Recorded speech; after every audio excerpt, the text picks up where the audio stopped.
Hello. All right, guys. I'm Matt, and this is Amith. We're from Proof of Play. We had an order from Peter that we had to do a hack at the hackathon, and it had to be on a game other than ours. And in true procrastinator fashion, I didn't get to start until like 7 p.m. last night. So the theme of this is what can we actually build on on-chain games in like an hour and a half, and would it be useful for a game? So the first thing we did is we went and talked to the Primordium team, and we're like, hey guys, what are users asking for in your game that they actually want, and what is actually achievable in like an hour? And the first idea someone else was already doing, so we had to cut that. And then the second idea was basically a way to find rare resources that are close to you. So basically built this with a lot of help from those guys and pestering, but this is an exploration of how do you actually find something on the on-chain game. So the first thing we did is we went to Primordium's docs, and they're pretty exhaustive, and we quickly eliminated anything that would take longer than an hour. So that was anything on-chain. I'm like, okay, probably not gonna be able to deploy that in an hour. So then we went and basically looked at, all right, what can we browse around with GraphQL? And we found this Explorer, and we started working on it. And the first thing I tried to do was figure out, all right, can I get my actual stuff around me? And I can't. I put my address in, it's like, hey, this doesn't work. So the next thing, upon looking around, I found that everything was padded. And so upon some string manipulation, I was able to convert this, and then I was able to get some map colonies. And so this is my world, and in this there's kind of like a JSON object baked in that has kind of me and the one piddly asteroid that I have conquered because I'm not very good at Primordium. And so from there, I was able to get a really quick repo that these guys put together, which they have like a kit here to get a GraphQL up and running immediately, and it shows you in a leaderboard. And it was like, honestly, for the hour time deadline, this was the coolest thing that I saw. And so in this, I started transposing my queries, and there is a total of 4 different queries to get this information that I wanted to get. And so from that, I basically got my account. I then figured out where I was in the world with X and Y coordinates.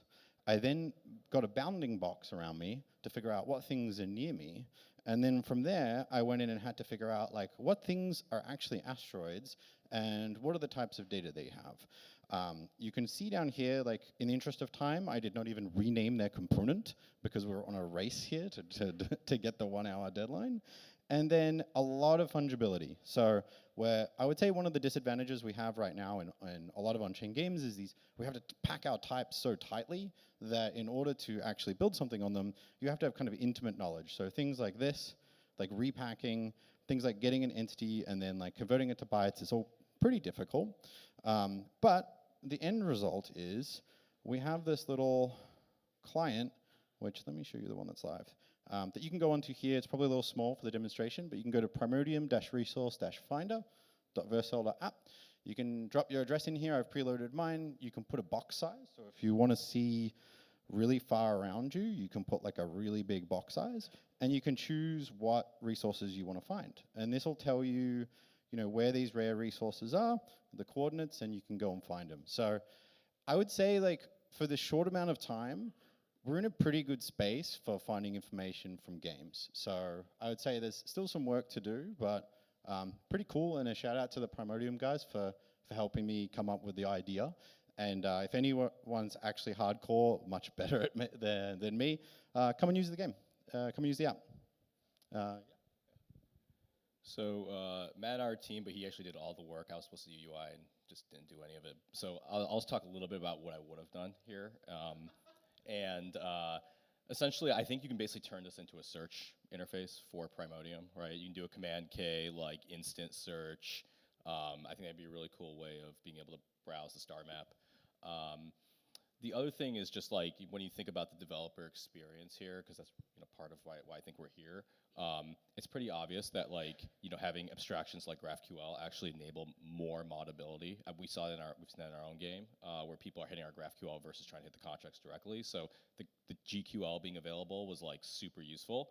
And then the last thing is it's worth investing in like a SDK or abstraction layer for developers, such that you don't have to go and do all the bit packing yourself to figure this stuff out. So I think all of those things will help make the next year version of this even better.